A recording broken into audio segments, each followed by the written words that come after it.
Well, hello there, Paranormal Pixie, John, Gary Spikes. We got Val with Roger Blair. Hello there, Leonard, John, Catherine, Moon at Noon. Hello there, Mort. Hey, Mort, how have you been?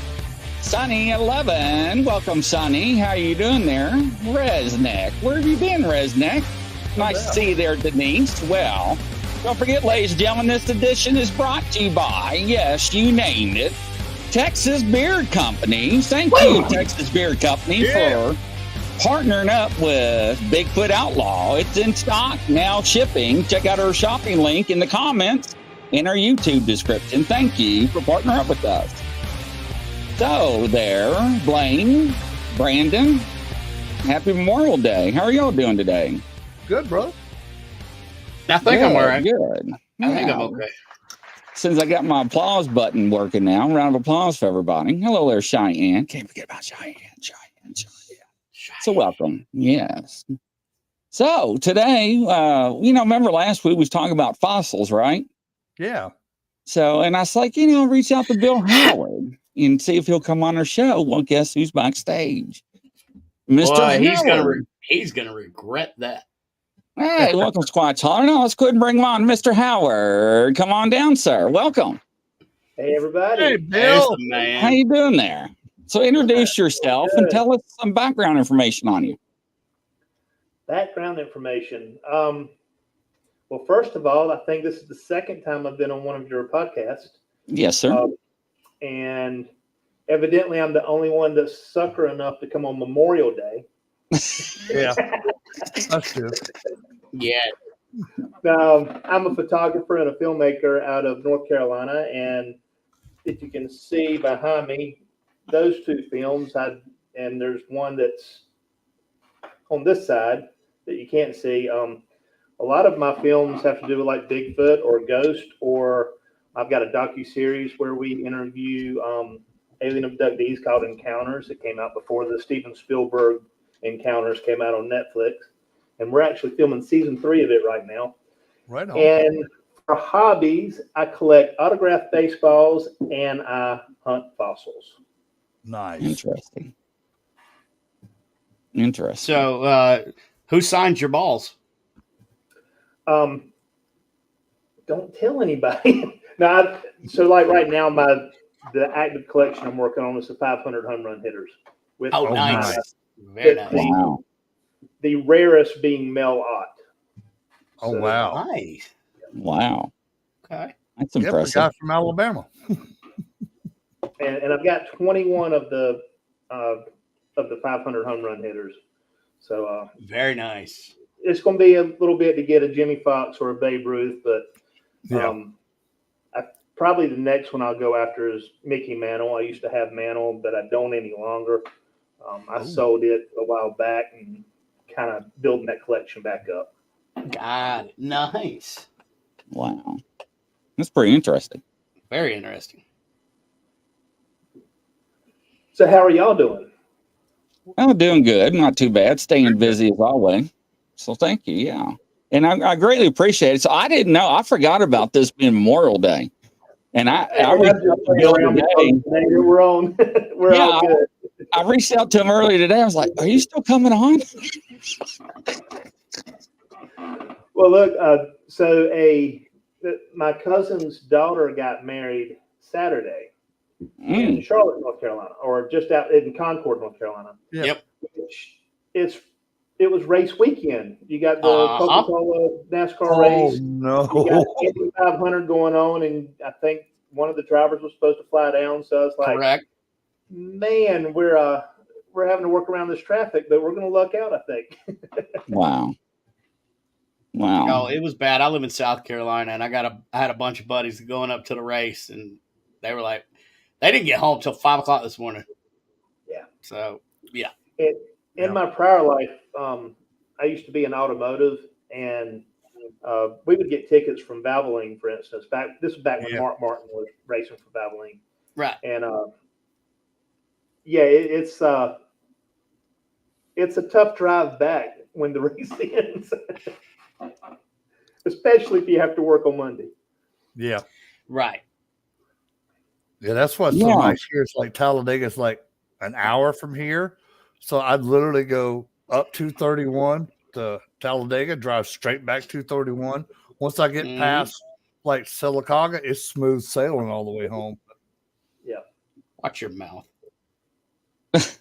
Yeah. So Bill, you have another 100,000 or 200,000 people in a town. Right. Yeah. I know on race day at Talladega, it becomes the 5th largest city in Alabama in April and October. So, and I think Concord is the same way. It becomes the second. It's either the second or third largest. Yeah. During race weekend. So. Yeah, and I live like 15 minutes from Clemson University, so when it's a home game, good Lord. Yeah. Of course, I grew up around here. I'm used to it, but I remember back when they sucked and nobody wanted to see them. It was enjoyable. Now they win a lot. Yeah. But, Clemson's got the infrastructure now to kind of get you in and out. I'm a Tampa Bay Buccaneer fan. Yeah. And so when the Carolina Panthers came into the league, we played in Clemson to begin with, or, Carolina played in Clemson to begin with. Yeah. And I talked at the time she was not my wife, but I talked my wife into let's go to see Tampa down in Clemson because that would be probably the closest I would get to it. Yeah. Right. I had no idea, 25 years later, I would actually, be a photographer on the sidelines covering games like that. But right on. Yeah, I went to go see and Tampa won that game. Yeah, I was at that game actually. I went to every home game that Carolina had when they were playing at Death Valley. Yeah. So, I mean, I didn't buy tickets. I sold stuff and whatever and got in. But yeah, it was pretty cool. I mean, seeing Joe Montana and all the greats. Yeah, it was fun. And I've covered Clemson football. Like, was it 2 seasons ago when Clemson and Georgia played in Charlotte? Yep. For that opening weekend game.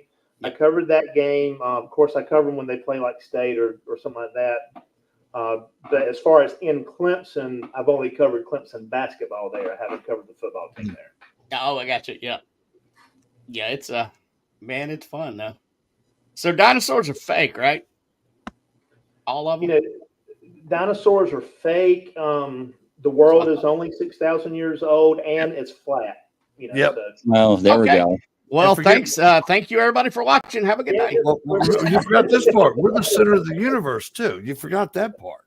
Yeah, it's center of the. Well, there is no such thing as a universe. It's just the firmament. It's true. Yeah, we're in the glass dome, and God shakes us every now and then.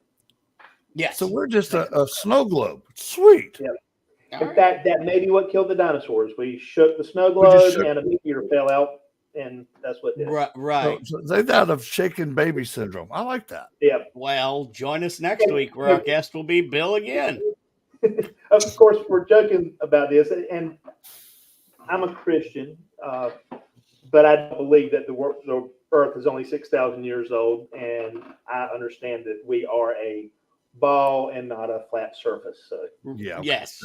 But if you do want to there's a lot of flat Earth stuff, and it's fun to read, and especially in the comment sections. It's hilarious. Right. Yeah, it's entertaining, that's for sure. But if you want to take us down the road with the fossils, go ahead. And after that, we can talk about some of your films, especially with the Bigfoots and so forth. Okay. Ghosts and Bigfoots, yes. As far as like the fossils, really a year ago about this time, or I guess it was in June a year ago, my wife and I were vacationing up in West Virginia.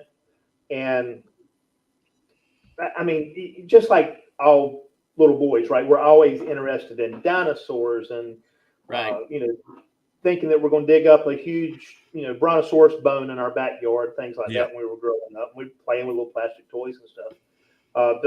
So I've always had that interest. And I was watching, I got into a wormhole on YouTube, and it just, for whatever reason, it dawned on me. Growing up, you're going, if there were so many dinosaurs, and, we're talking going back, the dinosaurs, 66 million years ago is when they died, but we're actually closer to like a Tyrannosaurus Rex than a Tyrannosaurus Rex is to a Stegosaurus. That's how long dinosaurs were there.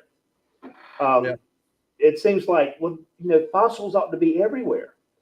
And, in grade school or whatever, to walk outside and you didn't see fossils. Even if you dug 6 inches into the ground, which was a lot when you're little, you didn't find fossils. But I guess it kind of dawned on me that, actually fossils are everywhere. And, most of the shells that you see at the beach, they're fossils. The shark's teeth are fossils. They're not, very seldom are you going to come across a shark's tooth that is from a modern or present day shark, for instance. Most of them it's a fossil. And as I kept getting further and further into that, and I found some, it's interesting to me as far as the fossils go, I decided to do a documentary on fossil hunting. I'm an outdoorsman myself. I mean, I'm as comfortable sleeping in the tent as I am in the bed. Mm-hmm. And so instead of hunting living creatures typically when I hunt, it would be with a bow and arrow. I would say hunt some dead creatures that have been dead for a very long time. Yeah. And so the name of the documentary is called Finding Fossils. As I kept finding fossils and building up my collection to the point that my wife said, I can't collect any more fossils. I had to convince her this is research. I got to have the fossils, got to have the rocks, right?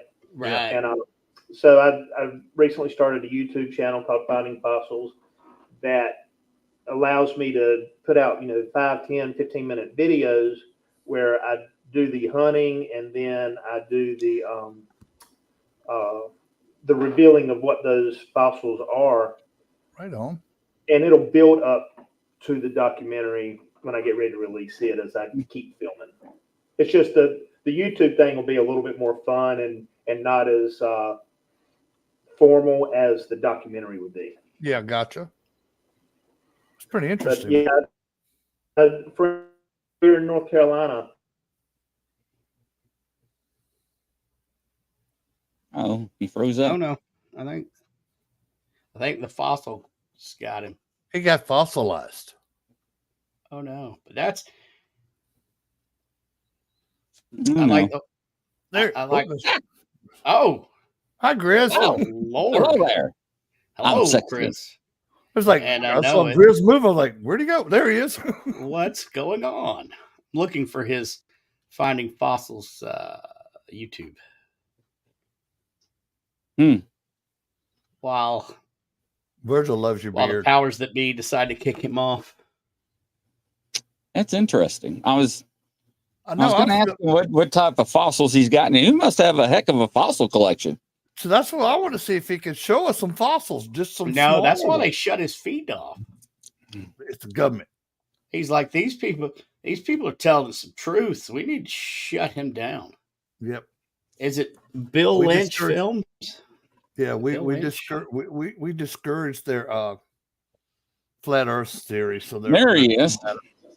Bill, we lost you. Usually I get cut like this when I'm talking about the alien abductions. Yeah, right.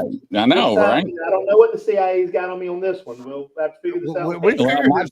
We figured the flat earthers got you. Yeah, they did. Here's a good question. Let's see. What's the biggest and smallest fossil? Please tell me you got some in reach. Fossil is called. Go ahead. Do you got any in reach you can show and tell as you talk? Do you have any in reach where you can show and tell as you talk? If I send you pictures, will that work? Yeah, that's fine. Perfect. Yeah, I can show them as you're talking. Okay. While we're talking, Bill, is there places? Up some stuff here. Yeah, Bill, is there places that you love to go?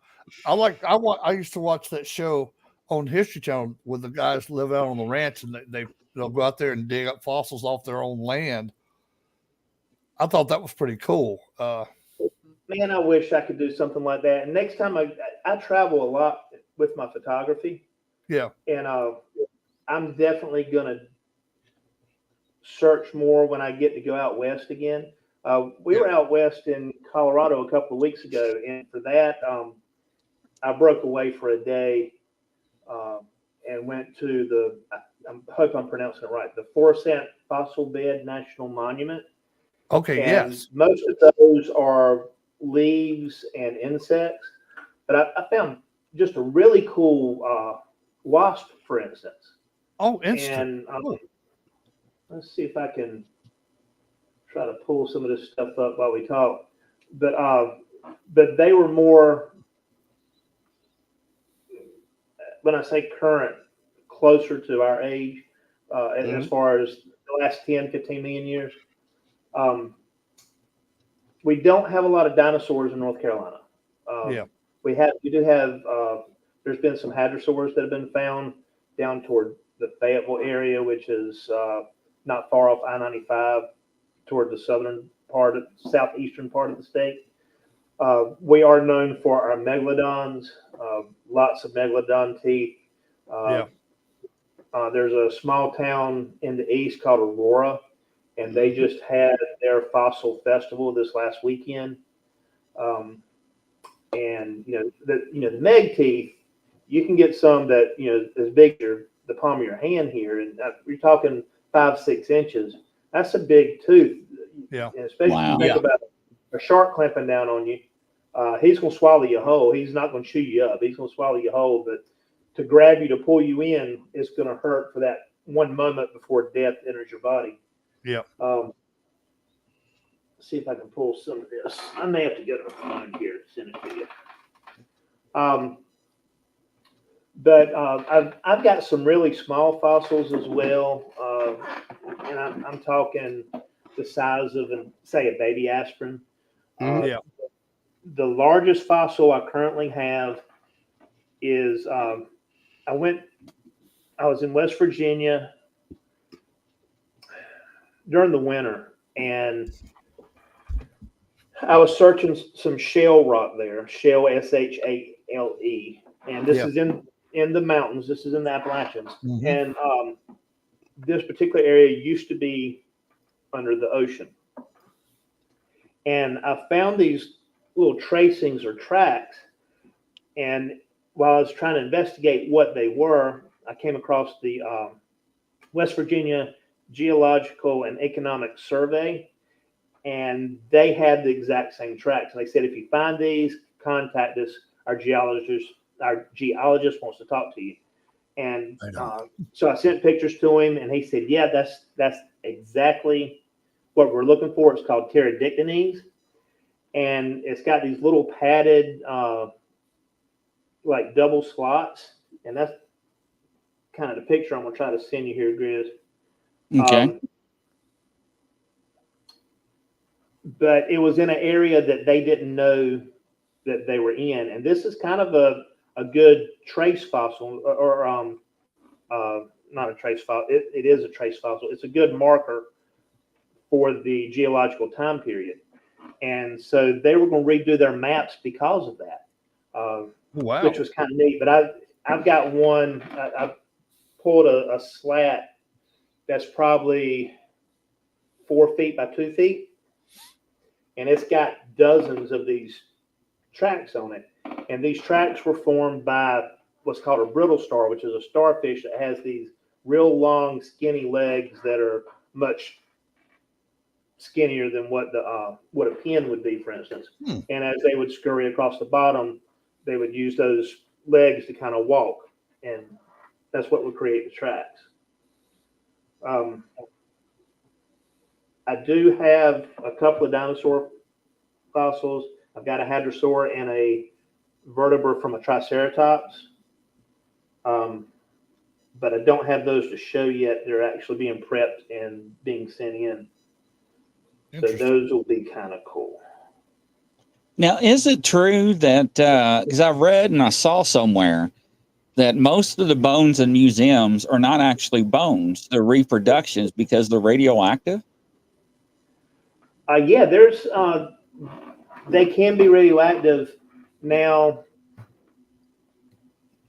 for instance, in North Carolina, we've just opened an exhibit at the North Carolina Museum of Natural Sciences called Dueling Dinosaurs. And this, I think it came from Montana. It's a Triceratops and a Tyrannosaurus that were engaged in battle, and they died together. Nice. The sediment filled up on them and stuff like that. Well, they're actively extracting those bones, and this is the first open paleontological lab, if I pronounced that correctly, where you can actually, like, you go up to this little bar or desk, I guess, and the paleontologists are behind it, and they're actively extracting the bones from the matrix. Oh, now that's cool. But they always have one person there to talk with you. And to me, that's just phenomenal. I love it. Now, where is this again? This is the North Carolina Museum of Natural Sciences in Raleigh, North Carolina. Okay. And it's a big exhibit. It just opened. The picture that you've got there, you see that track there? Yes, I see it. That's the pterodictines that I was telling you about. So that's where one of the legs from the brittle star, which they think it's from the brittle star, kind of worked his way, walking through the sediment, through the mud, and then it hardened, and that's what's left. About 20 miles from this area, I've found several trilobites, which, that's one of the more famous fossils. That's from the Devonian period.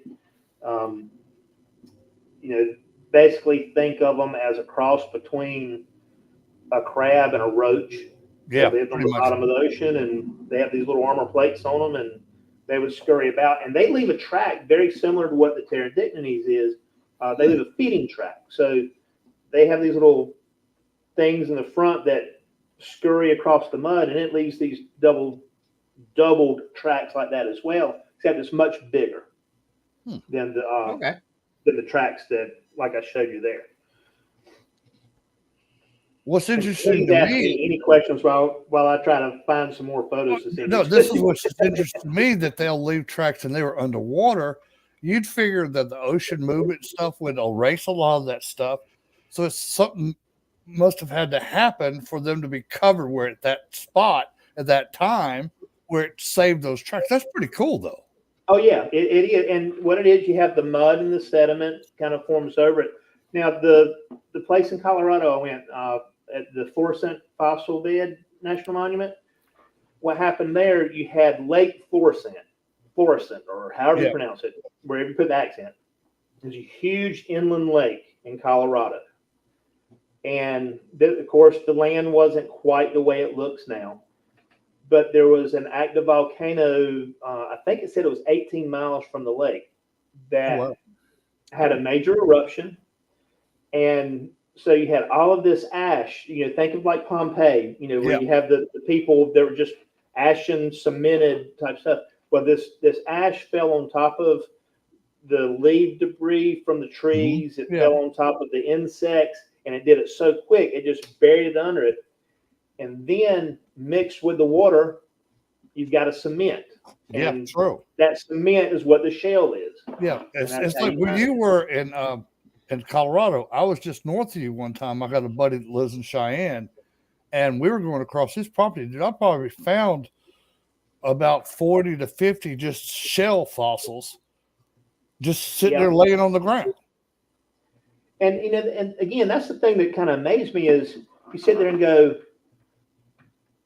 if there's so many creatures, there's been billions of species. Yeah. They've got to be all around. Well, by gosh, they are all around. We just didn't know how to look for them. Exactly. Right. And once you figure out how to look for them, I mean, I'm 150 miles inland from the Atlantic. I'm off of I-95. Yeah. And there's a really good place to fossil hunt about 30 minutes from where I'm at. Mm-hmm. And I mean, I come back with whale fossils. These are from baleen whales that, the vertebrae are this big. Yeah. Right. And just to think that whale were swimming here, it's a little bit mind boggling. Besides those whale fossils, the ribs and stuff, you'll find megalodon teeth or ancient great white teeth, that type thing. the horseshoe crabs, they don't necessarily come from the trilobites, but they're the closest living relative to the trilobites. All of the trilobites were killed off in one of the great extinction events. Interesting. See if I can pull some more stuff up here for you. See, that's very interesting because I love, you like get to be a little kid again and talk about dinosaurs and fossils and how they were created. Well, and my question: how many fossils have been found from the Younger Dryas period? From which period? The Younger Dryas period. The second the second ice age. So we've got here in North Carolina, we don't have that many from the last ice age, but Florida is, it was filled with them. I mean, you can get giant sloth, you can get dire wolves, you can get the saber-toothed cats, you can get camelids and horse-like species. This one type creature is called a hell pig, which is closer to a horse than it is a pig, but it looks like a great big wild boar. Nope. The picture I just sent you, Grizz, that's that came from Virginia near Williamsburg, and that is a whale ear bone, for instance. So it's just all kinds of neat stuff that you can find. Yeah, it is neat. Yeah, and I just sent in one of the first trilobites that I found too. I didn't get anything, Bill. Should be well, it hasn't gone through. Oh, okay. Just a second. I don't know what's the flat earthers again. Don't worry about it. I think we're having some service problems here, to be honest with you. No, not a problem. There's been a lot of weird things since the eclipse happened. So, yeah. Like I've been playing hell with my internet. Yeah, like a horse pig. Yes, like a horse pig. And I got into watching some of these YouTube channels. The two that stand out to me are Paleo Chris and Wild Kyle. And they're both out of Florida, but I've learned a lot just watching how they hunt for the different fossils. And it's just a fun way to waste your time. I got it. I mean, that's not a waste of time. If you're doing something like that you're getting satisfaction out of finding these things that are millions and millions of years old, and you're touching them probably for the first time since they actually became fossils. That's amazing to me. Yeah. And like this picture up here, that the scale is in inches. So you're looking at a 4 by 2.5, 2 3/4 inch whale ear bone. Wow. And look how much it looks like our ear. I was fixing to say that. Yeah. It looks like you just got like a hunk of meat off of somebody's ear. And it's super dense. It's very heavy. And it's rock-like. But yeah, that's just stuff like that just blows my mind. And sitting there and go, gosh, this was this is 7 million years ago. Right. Yep. And it has been lost in the mud under the sand until I found it. Yeah. And that's just so interesting to me. And I actually found that looking for shale gasoline, the yellow shale. Yep. So that is very similar to what's called a Chesapeake Jeffersonius, and that's the state fossil of Virginia. Really? That was the first fossil found in North America when the Europeans came over. Oh, wow. And these shales get, this big, as big as my head. Yeah. And that's what I was actually there looking for, because I can't find shales here in North Carolina. I can now. I know where to look. But I've never, going to the beach, you don't find those. You find them about this big around. Right. And I did some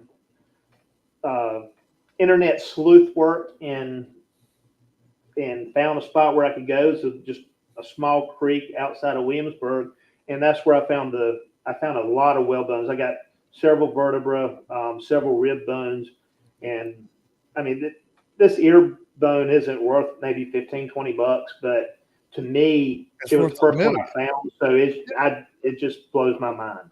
Yeah, that's awesome. That is awesome, man. And then that picture, that would be like $1 million find. It's like, this is something you found that's been there for millions of years. And do you think it was the same whale that you were finding pieces of, or several different whales? Probably different ones. Okay. Probably different ones. Yeah. And the picture that's up now, that is the first trilobite that I found. And that was Northern Virginia. And the dollar there is to give you a kind of a scale. Of course, it's broken up. And, you said, okay, where can I find these things? I can't dig 20 feet into the ground. So you look through like riverbeds and things like that, where the sides of the river or the creeks has cleared out and eroded over the decades and the eons, that type thing.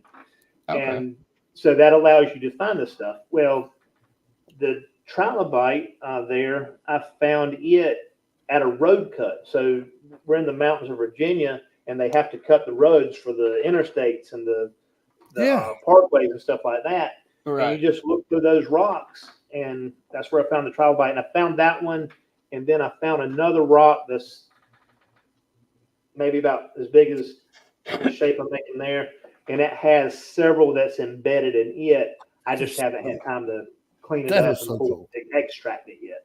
Yeah. Wow. See, now, Bill, you got me. Anytime I see pieces of shell, I'm taking something and trying to crack it open and see what I can find out of it now. I appreciate that. And that's the thing, you look at some of this stuff, and I in my mind, I can visualize where I've seen things in the past that, that would have been a fossil, and I just had no clue. Yeah. So, I don't have like a big Tyrannosaurus skull or anything like that. Those are special finds. Those are stuff typically is going to be in the Badlands, Wyoming, Montana, stuff like that. But one day I would love, I might get a chance to do something like that. And you just keep learning and yeah, exactly, man. Trying to figure out how this whole world comes together. And, that's one thing, the four of us are sitting here talking. How great is it that we can nerd out over fossils? We can nerd out over autograph baseballs. We can nerd out over Bigfoot or aliens. Yes. Or ghosts or everything. We'll never have the answers before we die. Why do we care? There's so much stuff here we'll never get to the point that we just know it all. Yep. I do have a question for you, Bill, and it's always been on my mind. How is it that we have cave paintings of people riding dinosaurs and dinosaurs on caves and people hunting them?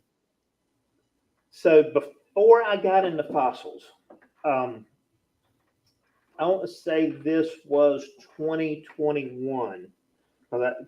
We were in COVID, and I had a big job out west, photography job that carried me.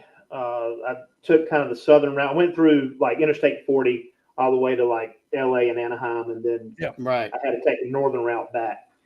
And I was able to go to Dinosaur National Park, and they've got those petroglyphs there. Mm-hmm.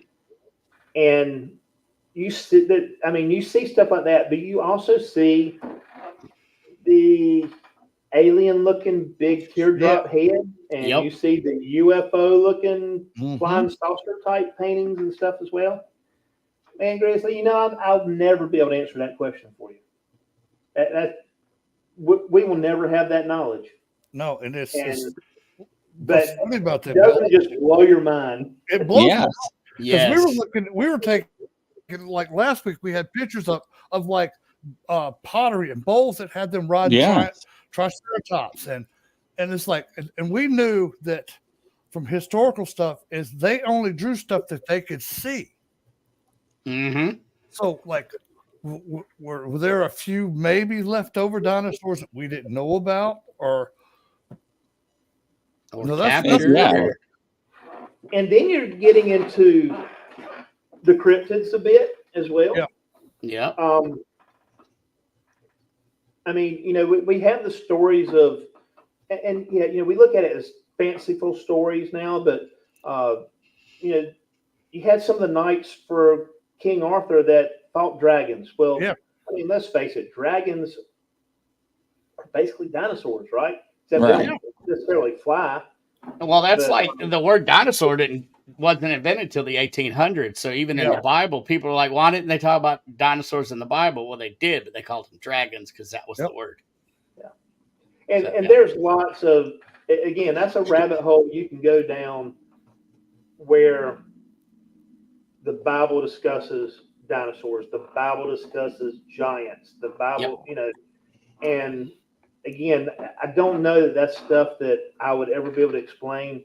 And I'm sitting there talking about how we nerd out over this stuff, but even the Bible stuff, that's one of my little sidetracks that I like to delve into as well. Right. The whole Earth is 6,000 years old. Well, I'm not a theologian. However you say it, right? I'm an English speaker, but I'm not an English speaker. Right. When you're going through Genesis, and the father of the son, and then the next one, and and goes on down. I don't know that those are actually like saying Bill and then my son. I think it's a family of Bill. And then as you go down the lineage, it's the family of, because it also mentions in the Bible that Jesus would be a son of David. And we know Jesus is not the son of David, except in the long haul. Right. The long He just came from the line of David. Right, exactly. And again, we're going into stuff where the way they use phrases is different. I remember being in 87, 88, 86 in school, and we used the words atomic and nuclear, meaning something was awesome. Yeah. And can you imagine? I could imagine now reading something I may have written to a friend of mine on a piece of paper that somebody finds 10,000 years ago. Oh, these kids were 15 and 16 years old, and they were working in nuclear engineering. Yes, right. He was a nuclear physicist. So you start getting into the vernaculars, and it's something, again, it's something I'll never be able to explain. I know, But it's interesting to talk about figure it out. That's the fun part. It is about to figure it out, Bill. It's like, okay, if they had pictures of them, some of them are pretty accurate, pretty detailed, yeah. Pretty detailed. Right. It's like, I mean, they got the scales and stuff on them, and they had, the direct dimensions on like the horns and stuff. It's like, that's fascinating. But they've got the paintings of what looked like long necked dinosaurs, like what I grew up calling a brontosaurus. Yeah. In the field with bison. Right. Yeah. But does that mean that could there have been stories that went along then, and where some of these bones of these giant megafauna were found? And yes, your great granddad, he used to chase these. He's what killed that big bone that we got on display over here. And that really wasn't. We don't know how that worked out. Yeah. All right. Now switching. Interesting if it did.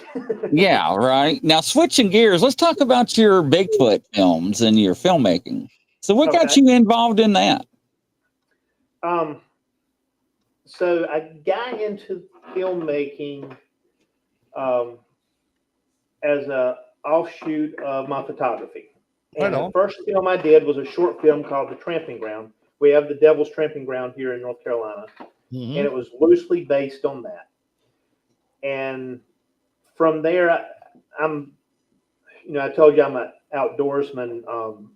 I wrote for 16 different newspapers, a weekly outdoors column. Nice. 10 years.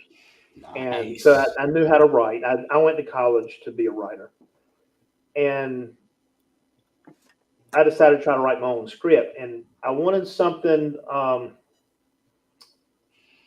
I just didn't feel like there was a lot of good Bigfoot movies. Yeah. Right. So my first script was the one you see over my shoulder called The Great Dismal. And I'm happy to say the script was really good. And I'm sad to say that was my first film. So give me a little cushion. Hey, that's pretty good though. Right on, yeah. Hey, We had a great time filming it. I had a great cast. I wrote it for COVID, meaning that I'd never had more than 2 actors on set at a time. right on. There was never more than 2 actors in a scene at a time. And then I was kind of the do-it-all. I was the filmmaker. I was the director. I was the audio guy. I did have an AD that helped me with some stuff. And then, when we were doing our scenes in what was our pretend Great Dismal Swamp, I had more behind the scenes photographers than I actually had people working with me filming the scenes. Wow. But I wanted that for the actors as well. Sure. BTS stuff is really good for myself, for my actors. It brings interest to it. So that's where the Great Dismal came from. And that was a Bigfoot movie. And a good way to explain it is like a Scooby-Doo mystery. Love it. It's, Farmer John was the scarecrow. You pull the mask off. But even when I did my outdoors column, I wrote very circular. So where I would start is kind of where I would finish. And that's the way the Great Dismal is. And then I did a mockumentary this up here called The Incredulous Case of Aliens, U.S. Government, and Arnie Smith. And that's based on a true story. I'm not going to go too deep into that, but the guy that told me the story, I couldn't get him on camera, so I wrote parts for 3 different people to put this mockumentary together.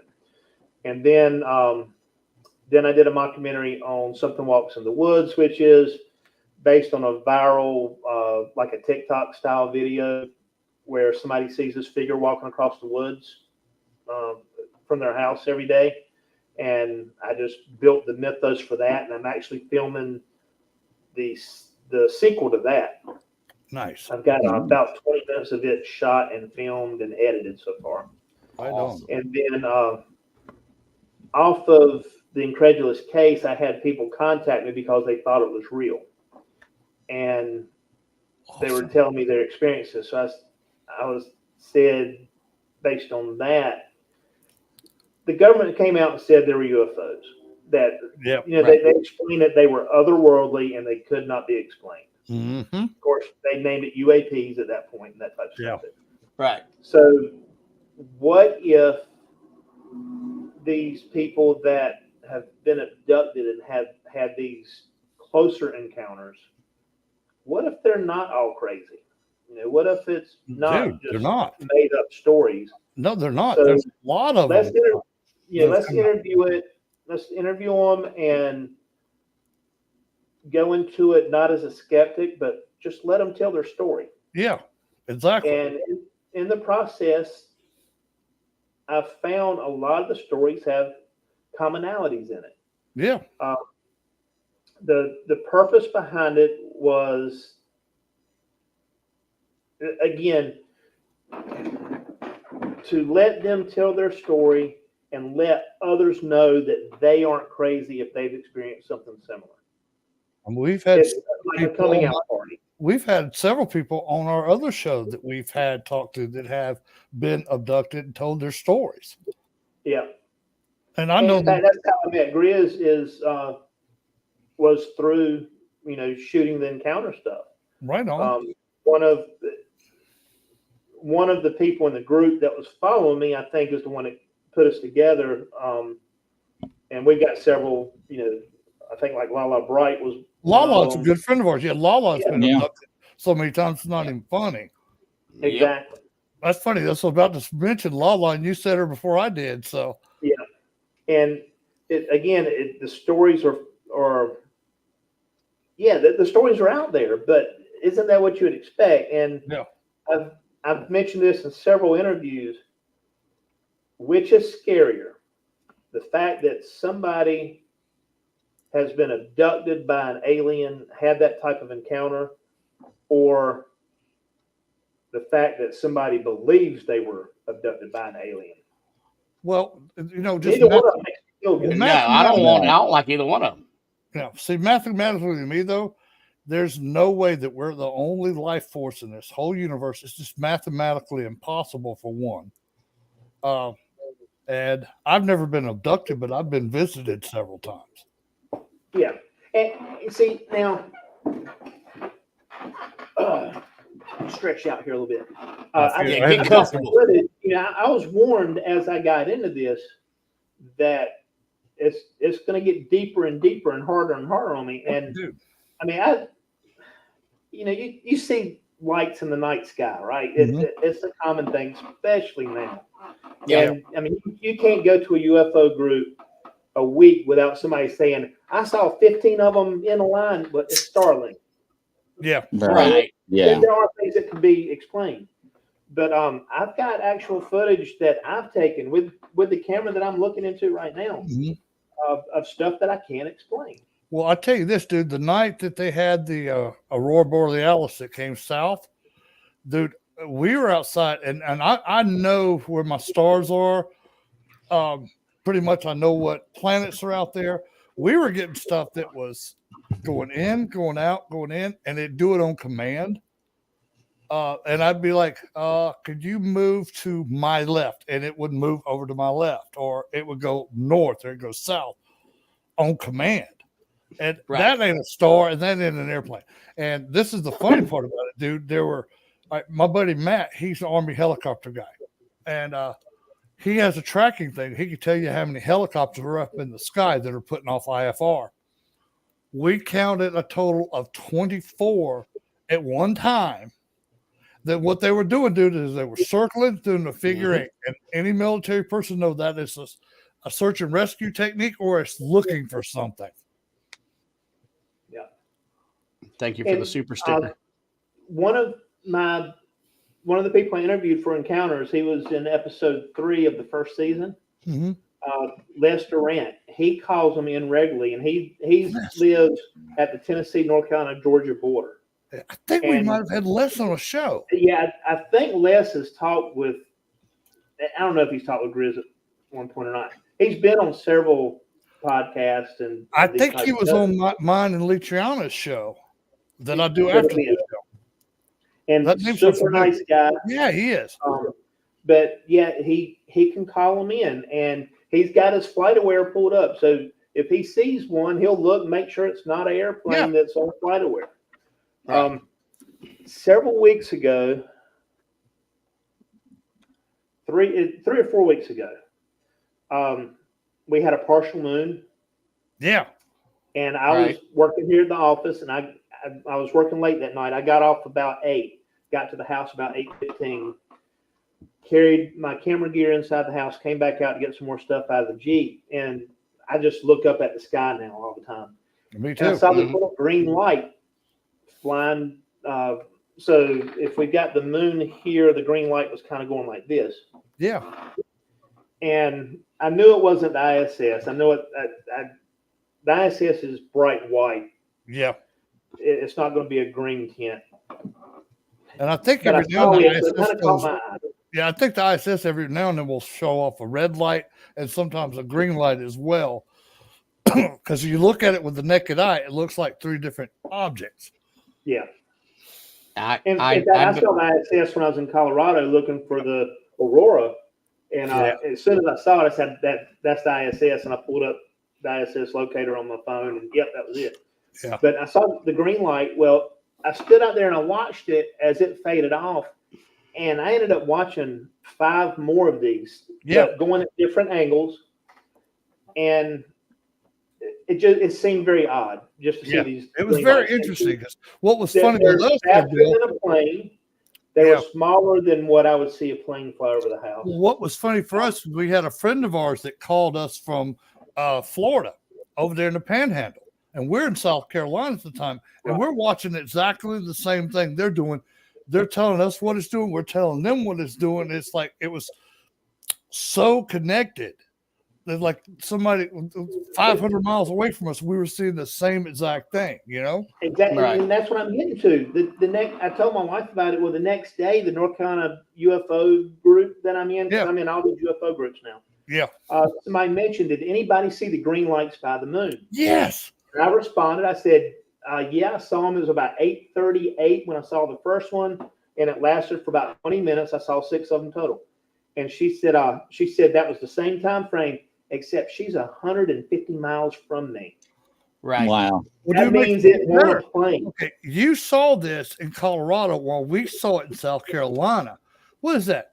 1,000 miles, 1,500 miles away? Well, that just goes to show you exactly how high and how bright those things are. Yeah. Right. This is not low. Yeah, this is not low level flight by any means. That's and yeah. even a satellite, if 150 miles apart, a satellite is not going to be the same time frame 150 miles apart. Nope. Right. So I thought that was, that to me, that goes down as a sighting. If it wasn't, I did pull up my thing. I didn't show any satellites tracking through there. Yeah. The first time I saw, when I was filming Incredulous Case, I was about 15 miles outside of Roswell, New Mexico. Oh, nice. And stayed there the night. There's a look there. You don't have to have an interstate to have a rest stop. They got rest stops on just they do. Yeah. And I saw 2 satellites going south to north, not quite side by side, kind of like this.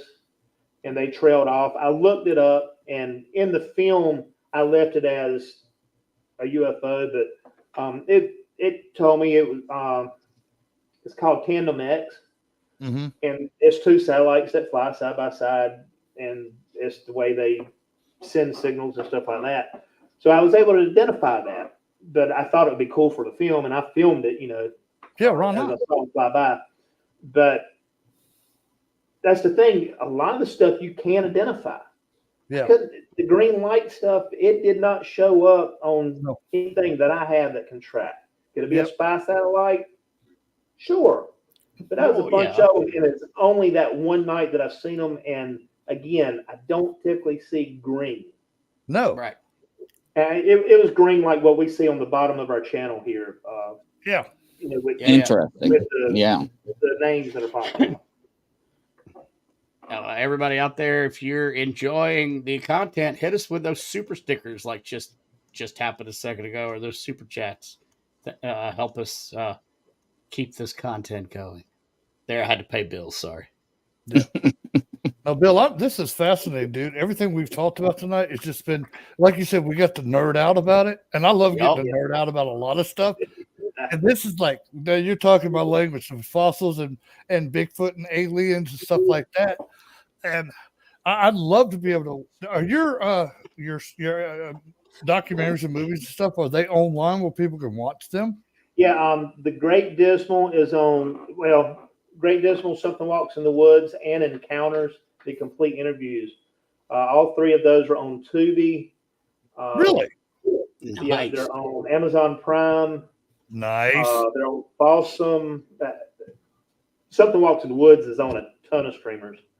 Dude, you just made my day, because I get to work home from like 2 or 3 days a week every week, and those days I look for stuff like that to watch. So Wednesday I'll be watching every episode you've done of Encounters. And speaking of Tubi, by the way, if y'all don't know, Tubi just overtook the spot from Disney Plus. Tubi is now bigger than Disney Plus. So. Get out of here. I like that, because I love me. Thank you for the super sticker. Yeah, thank you, Susan. You guys are Tubi is great for independent filmmakers. Yep. It pays. Am I frozen? Yeah. I mean, but we can hear you. Me though, right? We can still hear you. Yeah. Okay. Let's see if I'm gonna talk while I try to get this going again. There you go. You're back. You're back. Whoa. Hey, you were there, but now you're not. There you go. Well, that was a quick abduction. Yeah. Wow. And see, a lot of people don't know about Tubi. Tubi's like the best thing because it's free. Yep. And you got so much content on there. And it's good content. I mean, whatever you want. If you want a dumb C movie, just to relax to, they got it. If you want some grade A, like cinematic stuff, they got it. They got it. Yep. Hell, thank you for the super sticker. I'm a big fan of Tubi, and I've made some good money off of Tubi, off the films. The Encounters, like I said, we came out with Encounters maybe a month. We were on air before Encounters from Steven Spielberg came out on Netflix. Nice. And that's good because it'll drive viewers to you guys. Yeah. Perfect. And I joked about it on social media about, in fact, when you know how Facebook has the memories.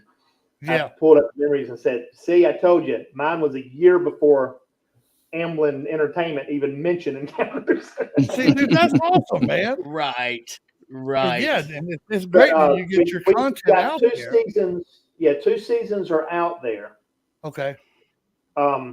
But the second season isn't on Prime or Tubi yet. I'm waiting for it to get the second season to go live, and I've started filming season 3. Okay. And season 3 will be a little bit different than the first 2 seasons. The first 2 seasons we have, each season has 6 episodes with 5 interviews per season. Right. The episodes 5 and 6 are a split interview, meaning that it was a long interview that we kind of cut in half. And that was me sending you a friend request. An hour and a half episodes enough. And then season 3, we're going into it's still people that are having these encounters, but they have reasons for their encounters. And this goes to the paranormal. This goes to the religious side. Yeah. So it's going a little bit different angle where we actually try to explain some of it by the person that has had the encounters. Well, this hour went by fast. Yeah, it sure did. Bill, how does everybody find you and get a hold of you? Well, I'm on Facebook under Bill Howard. The name of my production company is Whirligig Pictures. If you've had an encounter, and it can be with UFOs, Bigfoot, Loch Ness Monster, whatever, Jersey Devil, whirligigpictures@gmail.com. Feel free to contact me.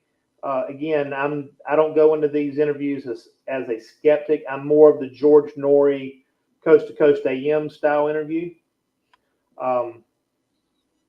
And because, there are people that are faking it, but there's a lot of people that they really believe this happened, and whether their whole story is true or not. We can go to the conspiracy with the government. We had MK Ultra, for instance. Right. You've got the ones where you can have a certain narrative added onto, because once you have something that has changed your life like that, it's easy to fall prey to the falsehoods of it. Right. Because Bill, it was an honor, man. Every little thing is what triggers it. It was an honor to meet you, and I do hate to have to get off, but I have another show in 30 minutes. So I sent you a friend request as well, dude, and I will jump on your movies on Wednesday when I'm sitting here at the house. Appreciate it, Blaine. Thank you, guys. We're going to call it. And from coast to coast around the world, everybody, have a good night. Take care. Thank you, Bill. Thank you for all the stickers, everybody. All right. Bye-bye.